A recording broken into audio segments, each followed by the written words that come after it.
চাঁদপুরে পচা ইলিশ রাখায় ব্যবসায়ীকে ১,০০,০০০ টাকা জরিমানা।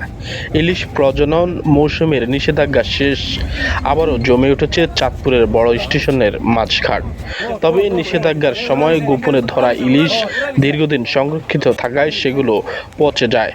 বুধবার দুপুরে ওই খবরের ভিত্তিতে অভিযান চালায় জাতীয় ভোক্তা অধিকার সংরক্ষণ অধিদপ্তর চাঁদপুর জেলা কার্যালয়।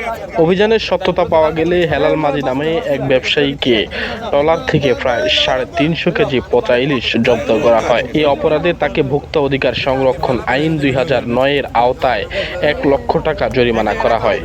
পরে আরেক ব্যবসায়ী মোস্তফা মাল ওই জরিমানার টাকা পরিশোধ করেন। অধিদপ্তরের চাঁদপুর জেলা শাখার সহকারী পরিচালক আব্দুল্লাহ আল ইমরান বলেন, নিষেধাজ্ঞা শেষে বিভিন্ন ঘাটে নিম্নমানের ও সংরক্ষিত ইলিশ বিক্রয়ের অভিযোগ পাওয়া যাচ্ছিল।